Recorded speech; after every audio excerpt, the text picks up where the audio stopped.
Skate ചെയ്യുമ്പോൾ stop ചെയ്യേണ്ട വിധമാണ് ഇവിടെ നിങ്ങളുമായിട്ട് പങ്കുവെക്കുന്നത്. അത് പലർക്കും സ്കേറ്റ് ചെയ്യാൻ അറിയാമെങ്കിലും ബിഗിനേഴ്സിന്റെ കാര്യമാണ് ഞാൻ പറയുന്നത്. സ്റ്റോപ്പ് ചെയ്യേണ്ട വിധം പലർക്കും അറിയില്ല. അപ്പോൾ അതുകൊണ്ടാണ് ഇങ്ങനെ ഒരു വീഡിയോ ചെയ്യാമെന്ന് വിചാരിച്ചത്. വീഡിയോ സബ്സ്ക്രൈബ് ചെയ്യാനും ലൈക്ക് ചെയ്യാനും ഷെയർ ചെയ്യാനും മറക്കരുത്. വീഡിയോയിലേക്ക് കിടക്കാം. ഇതിനെയാണ് ഹീൽ ബ്രേക്ക് എന്ന് പറയും, ഹീൽ സ്റ്റോപ്പ്.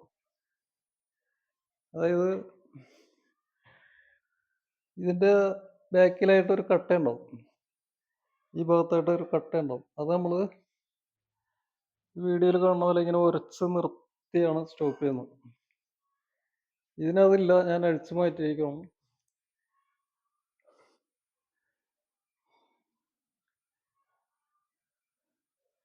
ഇത് ക്ലോസ് സ്റ്റോപ്പ് ചെയ്യേണ്ട ഇതാണ് അടുത്തത്. ഇതിനെയാണ് ക്ലോസ് സ്റ്റോപ്പ് എന്ന് പറയുന്നത്. ബാക്കിലേക്ക് ഇതേപോലെ സ്റ്റോപ്പ് ചെയ്യാം, ഫ്രണ്ടിലേക്ക് ഇതേപോലെ സ്റ്റോപ്പ് ചെയ്യാം. അതായത് എ ഷേപ്പിൽ പോകുന്ന ലെഗ്, ബി ഷേപ്പിൽ പോകുന്ന ലെഗ് എ ഷേപ്പിലേക്ക് കൊണ്ടുവരാം. അപ്പോൾ സ്റ്റോപ്പായിട്ട് നമുക്ക് നിർത്താൻ പറ്റും. അതുപോലെ എ ഷേപ്പിൽ പോകുന്ന ലെഗ് ബി ഷേപ്പിലേക്ക് കൊണ്ടുവരാം. അപ്പോൾ ബാക്ക് സ്റ്റോപ്പായിട്ട് നിർത്താൻ പറ്റും. ബാക്കിലേക്ക് വേറെ ഒരു വിധത്തിലും സ്റ്റോപ്പ് ചെയ്യണം. സ്കേറ്റ് ചെയ്യുമ്പോൾ ഇതുമാതിരി ഇത് സ്റ്റോപ്പിംഗ് സിസ്റ്റമാണ്. അത് ടീ ബ്രേക്ക് എന്ന് പറയും. ഇതേപോലെ സ്റ്റോപ്പ് ചെയ്യാവുന്നതാണ്. ഇത് പഠിക്കേണ്ട വിധം ഇതേപോലെ ചെയ്ത് പഠിക്കാം. അതിനുശേഷം മാത്രമേ നിങ്ങൾ ടീ ബ്രേക്ക് അപ്ലൈ ചെയ്യാൻ പാടുള്ളൂ. സ്കേറ്റ് ചെയ്യാം. ഇതിനെയാണ് ടീ ബ്രേക്ക് എന്ന് പറയുന്നത്. പിന്നെ ബാക്കിലേക്ക് സ്കേറ്റ് ചെയ്യുമ്പോൾ നമുക്ക് ഇതേപോലെ സ്റ്റോപ്പ് ചെയ്യാവുന്നതാണ്.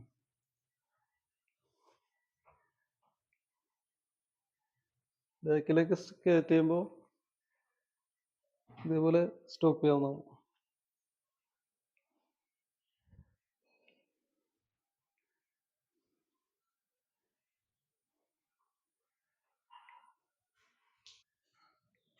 ഓക്കെ,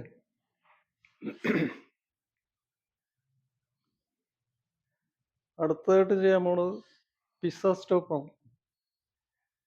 സ്കേറ്റ് ചെയ്യാം, ഇതേപോലെ സ്റ്റോപ്പ് ചെയ്യാവുന്നതാണ്. ഇതിനെ പിസ്സ സ്റ്റോപ്പ് എന്ന് പറയും. അതായത് എ ഷേപ്പിൽ പോകുന്ന ലെഗ് നമ്മൾ ബി ഷേപ്പിൽ പോകുന്ന ലെഗ് എ ഷേപ്പിലേക്ക് ഇതേപോലെ കൊണ്ടുവരാം. ഇങ്ങനെ സ്റ്റോപ്പ് ചെയ്യാവുന്നതാണ്. ഇനി അടുത്തൊരു വീഡിയോയുമായിട്ട് വരുന്നവരെ വീണ്ടും കാണാം. ഓക്കെ.